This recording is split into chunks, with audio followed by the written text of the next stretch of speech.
اللہ تعالیٰ نے قرآن میں وضاحت کے ساتھ بیان فرمایا، الذی خلق الموت والحیات لیبلوکم ایکم احسن عملا وهو العزیز الغفور، کہ اللہ رب العالمین نے جو زندگی اور موت دی ہے یہ اس لیے کہ تمہیں آزمائے تم میں کون نیک عمل کرتا ہے۔ دنیا کی جو زندگی ہے یہ دار الامتحان ہے ہر شخص کے لیے۔ ہم ہر وقت، ہر پل، ہر لمحہ امتحان اور آزمائش میں ہیں۔ زندگی میں ہم جو کام کرتے ہیں، ہماری ایک معمولی سی حرکت بھی امتحان اور آزمائش میں۔ ہمارا سو کر اٹھنا آزمائش، ہمارا سونا آزمائش، ہمارا کھانا آزمائش، ہماری بات کرنا آزمائش، ہمارا کاروبار اور تجارت کرنا آزمائش، ہمارا راستوں سے چلنا آزمائش، ہمیں رشتہ داروں سے تعلقات رکھنا آزمائش، ہمیں بڑے بڑے عہدے ملنا آزمائش، عہدوں کی محرومی آزمائش۔ کیسے؟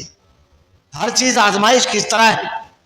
زندگی میں جو بھی کام ہم کر رہے ہیں، اگر ہم نے کتاب و سنت قرآن و حدیث کے مطابق کیا ہم کامیاب ہو گئے۔ ہم کھانا کھا رہے ہیں، ہم نے سیدھے ہاتھ سے کھایا، بسم اللہ پڑھ کے کھایا، حلال کھایا، ہم کامیاب ہو گئے۔ ورنہ ناکام ہو گیا آدمی۔ ہم گفتگو کر رہے ہیں، گالی گلوچ نہیں کر رہے ہیں، غیبت نہیں کر رہے ہیں، چغلی نہیں کر رہے ہیں، کسی کو برے لقب سے نہیں پکار رہے ہیں، ہم کامیاب ہو گئے۔ جھوٹ نہیں بول رہے ہیں، سب چیزوں سے بچ گئے۔ اگر یہ آدمی سب کچھ کر رہا ہے، گفتگو میں ناکام ہو گئے۔ ہم تجارت کر رہے ہیں، کسی کا مال ہڑپ نہیں کر رہے ہیں، حرام خوری نہیں کر رہے ہیں، ڈنڈی نہیں مار رہے ہیں، بےایمانی نہیں کر رہے ہیں، مال کا عیب نہیں چھپا رہے ہیں، ہم تجارت میں کامیاب ہو گئے۔ تو اسی طریقے سے ہماری زندگی کا ہر عمل، ہماری تنہائی، ہماری مجلس، ہماری خوشی، ہماری غم، اگر شریعت کے مطابق ہے تو ہم کامیاب ہو گئے، اور شریعت کے خلاف ہے تو ہم ناکام ہو گئے۔ اللہ نے اس طرح دارالامتحان اس کو قرار دیا۔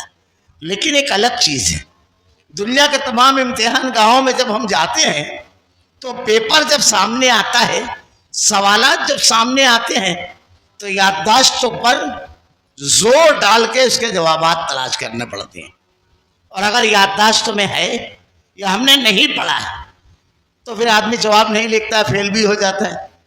اور اگر اچھے طرح یادداشتوں میں محفوظ ہے، اسٹڈی کیا ہے تو کامیاب ہوتا ہے، کامیابی کے نمبرات بھی الگ ہوتے ہیں۔ لیکن اللہ کی یہ دارالامتحان دنیا کے سارے امتحان گاہوں سے الگ ہے۔ یہاں سوالات بھی آؤٹ اور جوابات بھی آؤٹ، پیپر پورا آؤٹ کر دیا گیا ہے۔ ہم کو صرف اپنے عمل سے اس میں جواب لکھنا ہے۔ سوالات بھی آؤٹ ہے، جوابات بھی آؤٹ ہے۔ اب انتہائی نادان وہ شخص جو ہے کہ جس کو کامیابی کے جوابات بھی معلوم ہیں لیکن وہ اس کو لکھے نہ، وہ اس کو اپنی زندگی کامیاب نہ بنائے۔ اللہ رب العالمین نے بار بار بیان فرمایا کہ جو دنیا کی زندگی ہے عارضی زندگی ہے۔ اللہ کے نبی صلی اللہ علیہ وسلم نے ارشاد فرمایا، میری امت کی اوسط عمر 60 اور 65 کے درمیان ہے، اللہ یہ کہ کوئی اس سے زیادہ پا جائے، کوئی اس سے کم، کوئی 70-80 تک چلا جائے، 100 تک چلا جائے، اور کوئی 30-40 میں، لیکن ایوریج عمر جس کو بولتے ہیں وہ 60 سے 65 کے درمیان ہے۔ ہمیشہ ہمیش کی زندگی آخرت کی زندگی ہے، جہاں نیکیوں کا بدلہ اور گناہوں کی سزا ملنے والی ہے۔ تو اس دنیا کی زندگی اور آخرت کی زندگی میں ہم کس طرح کامیاب ہوں، اللہ رب العالمین نے بڑا رحم و کرم کیا کہ وضاحت کے ساتھ بیان فرما دیا۔